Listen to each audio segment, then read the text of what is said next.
that when the US NATO ISAF forces were ready with their hammer in the south and east of Afghanistan, Pakistan certainly was not. There was no North Waziristan operation, even though the civilian government saying let's do this. Now, when Zarb-e-Azab happens, it's all open season in south and east Afghanistan. I look at it with a great deal of anxiety, and I would say to the military that what is going on here? You're going to keep bombing and blasting and clearing terrain, because that's what militaries do. They don't do more than clear terrain. That's their job with the F-16s, the ones that are not coming now. You keep doing that, and what happens next? Who's having the conversation with Afghanistan to, batten down those hatches? And how, as a policymaker, can I even hold any operational actors on the field, say a military, how can I hold anyone's feet to the fire when they say, well, it's all open, wo to bhaag gaye, madam, they all ran that way. And they did. And it continues that way, and so on and so forth. Well, what's going down next door? It's 2016, America's in its own battle between Trump and non-Trump, and what's going to happen? Got 10,000 soldiers there. A few years ago they say, oh well, we've pretty much sorted this. And so I laughed. I said to one of my friends, colleagues, senior colleagues, I said, did you just declare this war won in your embassy compound in Kabul? And he laughed and he said, yes, we did. You saw how surreal that conversation was, and how surreal the story is today. We can't tell our story. We can't come to the table with our challenges, our misgivings. Every meeting is COVIDized, every policy is bumbled through. And at a time like this, my question is, can anyone sort out this issue? Pakistan can't afford to have Mullah Mansoor types on its soil, not because of fear of drones, but because people like me ask, what is he doing here? Yes, that's why. And if he was needed for the peace talks, then somebody in that quadrilateral also needs to answer my question. What were you doing talking to him while bombing him at the same time? Answer that question. I don't think I'm getting answers from either. So the point is that this is still a fog of war. It's become the fog of peace now, but it's still the fog of war out there. And we need to be, the first rule any ambassador will tell you is you engage. You engage with each other in an attempt to speak to each other and sort through these complex, challenging, millennial issues, because you have to speak to each other. This will not happen on the battlefield. This will not happen if you speak at each other, which is what we often tend to do, which is why I call anger a foreign policy, and sometimes it's management, just anger management. I mean, it's like a lot of people who get up and just say, well, I'm going to win at home and this is what I need to do. I need to be angry at, say, Pakistan this week to win in Kashmir, or something like that. Or when, it gets very oppressive in Kabul, you say, well, we don't want peace with the Taliban anymore. In which case, the snooze button in Islamabad should have also come off on foreign policy. If Ashraf Ghani does not want to talk to the Taliban anymore, what is this quadrilateral about? Please tell me. But I'm not getting any answers from anyone. My answer to that is, you have to engage immediately with Kabul and say, what do you really want? What can we really do? Can we start shutting down this border to sanitize each other's, post-Westphalian state issues? How, when we talk of sovereignty, how is that possible? Or taking responsibility for our soil, how is it possible, instead of fighting on Angurata and shutting the border? I mean, we're hosting the refugees. It's ridiculous to say that, they'll all be sent back forthwith. They won't, they'll just come right back. And you can't act like the rest of the world. There are, every seventh person in the world now is a refugee. And this is not this speech is not about that, and the failures of the multilateral system in addressing these pressing humanitarian concerns. There are many on the field, right here, right now in front of us. So we can talk to them, but the first thing we need to do in Pakistan is make sure decision making is not fractured or circular. And who takes responsibility for it? Who does the messaging for it? International diplomacy is as much about messaging as it is about change at a table. If you can't message that change, there's no point having even tried to make it.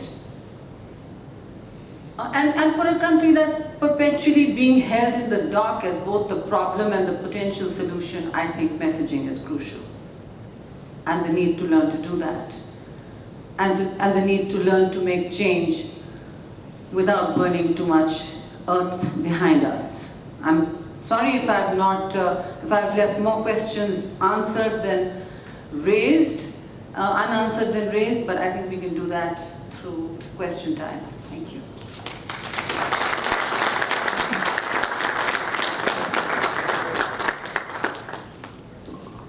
We have questions from the floor. Please be brief in asking your question and also identify yourself. I must compliment Mrs. Sheikh Rehman for an outstanding speech, and I'm proud to say that Pakistan is one of those few countries which has had 3 female ambassadors to the US. All of them very distinguished, and all of them did an excellent job. Maliha Lodi, Sayyid Abu Hussain, and today's speaker. Now I have 2 questions for her. One is challenging for her maybe, and the other for her interlocutors in the US. The first one is that does the delay in the settlement of the Kashmir dispute help Pakistan? Ambassador Marka in his book has pointed out that there was a requirement, or there was a desire for an aggressive pro-Kashmir revolution on the part of Pakistan leaders, which he thought would be lost, which means that we would already we'll root the ground that we already had, which is at least worth something. Now, in the case of the political leadership wanting to make a deal with India, is the stabbing in the back of that policy a patriotic act, no matter who the concerned person was? This is the first question. The second question is that people in Europe realize that what's happening in the Middle East, especially the departure of people from there to the European shores, is a consequence, a delayed consequence perhaps, of the expulsion of Jews from Europe to the Middle East. And the Jews have been very smart, the Zionists, not the Jews, I'm sorry. First, they fought their wars and they thought it was not worth the effort, so they outsourced it to the US. The US has outsourced it from their army to its consultants and contractors, and finally they have outsourced it to people who go and call civil wars. And until this problem is solved, the problem of the recognition of Israel, is there any possibility that the exodus to Europe will stop? Are there any people in the US? I know the politicians can't speak there because of the influence of IPAC. But are there any intellectuals there who would know, understand? Ask your question. That is the question I've asked. It's too long. It's like a speech. No, it's not a speech. You're keeping questions short. The question is whether the interlocutors that the lady has had in the US, are there some intellectual circles who recognize this reality? That's my question. Thank you, sir. I mean, you asked, for me, the difficult question theoretically would be about potentially, allegedly, stabbing the Kashmir cause in the back by speaking to India. I think now, well, I mean... Madam, that was not my question. My question was when the government was on a rapprochement policy with India, then trying to prevent that rapprochement through an act, an aggressive act. That was my question. Sorry. I'm not clear which regressive act you talked about. I'm talking about Kargil. Oh, Kargil. That would be, the generals in the room answerable, I should think. Because I don't think that the Northern Light Infantry was authorized by either Benazir Bhutto or Nawaz Sharif, frankly. Maybe Nawaz Sharif knew about it, but I can certainly speak to how Benazir Bhutto felt. I know she was asked to do exactly the same, and her question was, well, General, what next after you have taken Srinagar, theoretically? Where will you go after that? So where's the war plan? Now, but this is all hearsay, and that's, I mean, I'm trying to address a serious problem here, in which you say a rapprochement was started and then, you know, the civilian government began something and it was upended. This is chronic to our entire, you know, serpent-eating tail policy. That's what it is. So you need a little bit of rationality and, you know, perish the thought of the 21st century to argue for linearity, but I'd like some. And I don't think that there's any question, answer really. I can take one more question. Answer really, because I think speaking to India and also working for a just peace in Kashmir that is just to both countries and the Kashmiris as well as a player, is not a zero-sum option. There is no need for us to be thinking in strategic or political binaries about this.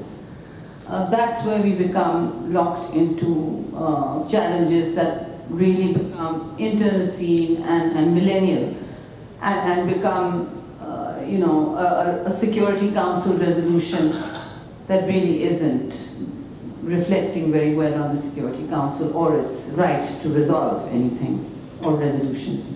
So, I mean, I don't think that the UN can be held entirely responsible for this either, because the UN is at the end of the day a sum of its parts and a sum of who wields power in it. What is important to address really these days is how the multilateral system after the Second World War, including the UN, is unable to cope with the stresses that you know, the post 9/11 world, if you like, is generating. The whole business of borderless terrorism and the whole business of migrations and conflict.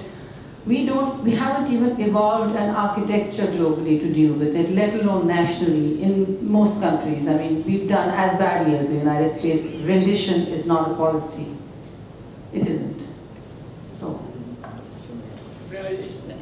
Before we ask this question, the Senator just told me she has another important engagement in 15 minutes, so I'll have to limit the questions. Please be brief in your question. Only one question. Because other people. If the army chief seeks your advice, what 2 pieces of advice you would give him on foreign policy? Oh, that's easy. General, you need to shut that border down with Afghanistan and do it really and do it hard and do it fast. But let the politicians talk it out with Kabul first, let them be comfortable. No unilateral action with a state that considers itself wronged, number one. Number two, let's spread the risk as well as responsibility for terrorism to higher resourced civilian as well as military officials. I think they're ready to do that in the military, and I think civilian agencies really has to put its shoulder to the wheel. Right now, just looking at the budget yesterday, the national budget, there's an underspend even for the National Action Plan. Now the Zarb-e-Azab cannot be the National Action Plan. Zarb-e-Azab is only North Waziristan, right? The whole else, all of, 30 years of engaging with jihad next door and, becoming parts of Afghanistan, Pakistan has become, in some ways, you stare at the abyss, you become the abyss after a while. We were busy engaging with the abyss on behalf of others.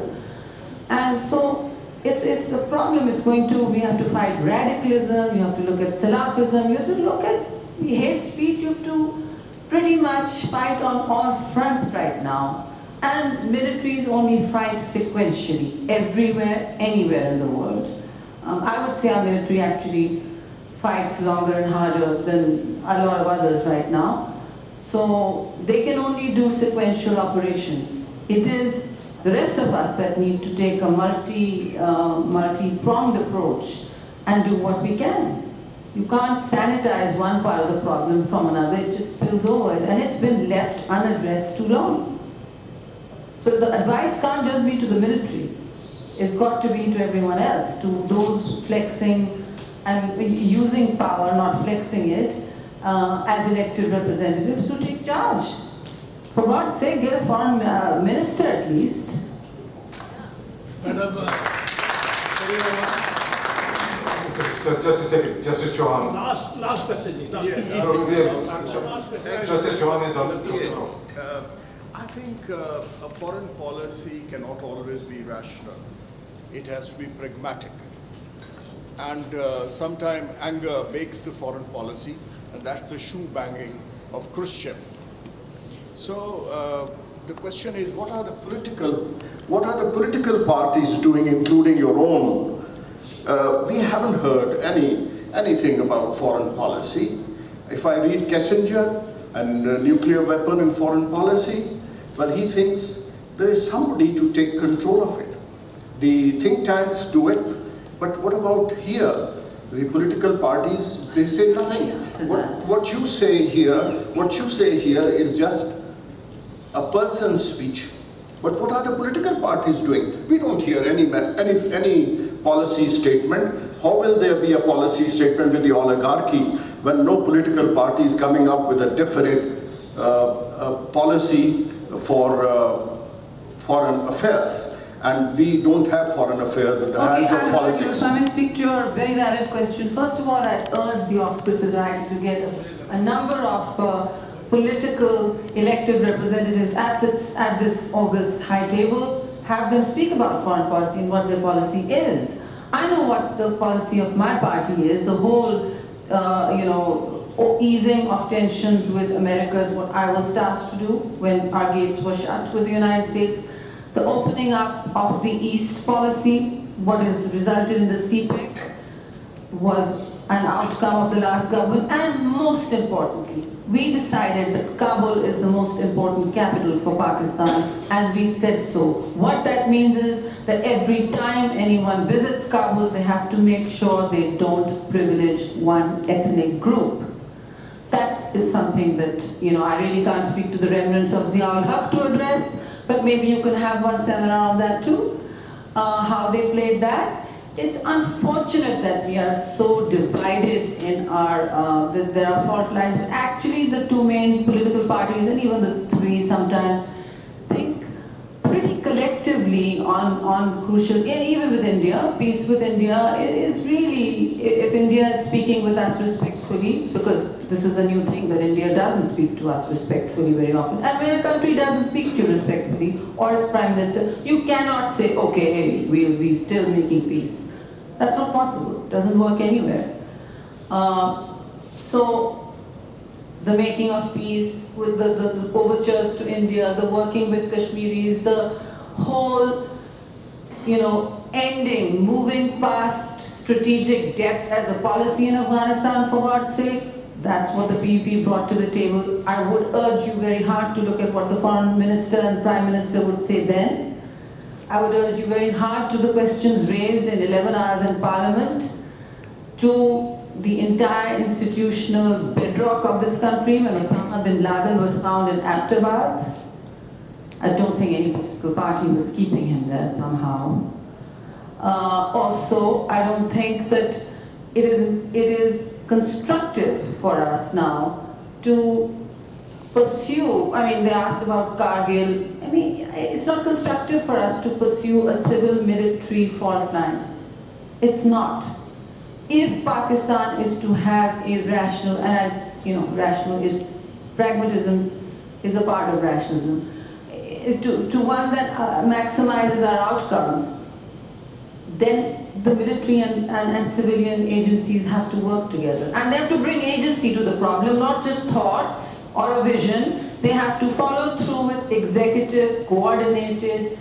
I would have a war room in Prime Minister House dealing with the National Action Plan, because it is so huge that, I certainly wouldn't be able to sleep at night thinking, 50 things haven't been done on that. Because they have to be done, they have to be seen to be done. Because you're fighting, the largest inland war against terrorism in the world, inside your country, you don't even know how to talk about it. Has anyone used these phrases? But that's what's going on. Forget the messaging. Has anyone even articulated this properly? So the challenge is inside.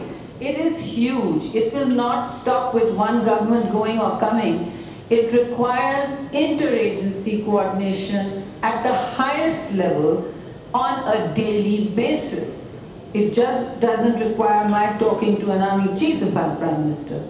It requires a morning interagency daily debrief that happens even when America is strategically drifting around in the Middle East and everywhere else. But the Oval Office is getting it. It's used to being functional. It's used to projecting its power to protect its own ends and goals. Whether that's doing it in the long term, that's another lecture. But they've got the institutions in place. Here, there is no institution in place. There are competing interests, political as well as others, and why I say this has to happen at the Prime Minister's level, honestly, because to make anything happen, there has been so much erosion in our executive policy push through in anything, energy, anything. You have to call the minister or the Prime Minister to make anything happen. Just making anything happen. So for this level of focus that we require, and only then can you have a credible foreign policy when you are able to take charge of your own internal battle. That comes first, to my mind. And it will only happen with a daily concerted interagency effort, and that what it does is when everybody's in the same room, all the bristling, all the competing also damps down. It comes back again, but it damps down. People start to work to it with each other. We all know this. So it's no rocket science. It's just not going to happen the way it's happening. This is drift. Thank you. Mr. President, Senator Rehman Sahiba, let me start on a lighter note. Among my friends I am known as Irshadullah Khan and not as Irshad Uddin, which you have just yes.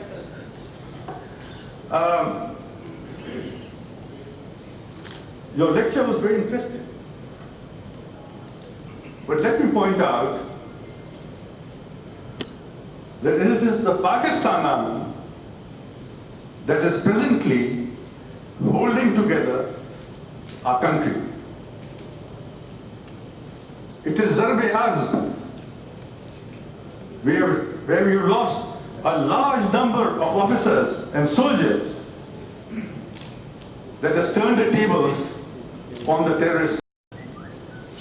And if America, which says it can spot from its satellites a ping pong ball on the ground, cannot find the man who committed the tragedy of the Army Public School in Peshawar, how dare they then send a drone attack on Pakistan territory? Foreign policies don't depend just on what politicians think. Foreign policies depend on what the nation thinks.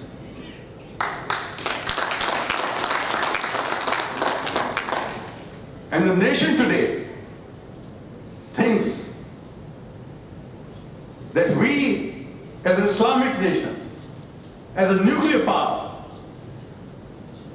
with the most strategic location in the world, must stand up to all enemies from all parts of the world who are trying to destabilize us. And this is what will be Pakistan's foreign policy, I hope soon. Thank you. If I may say a quick thank you for everyone and their patience, and also Mr. Shaduddin. My apologies for that, but you also made egregious errors in my CV as well. It was hopelessly outdated. Thank you very much. We all have to work together.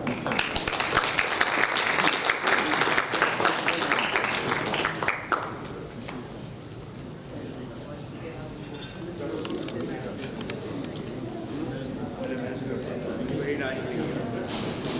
Good to see you. We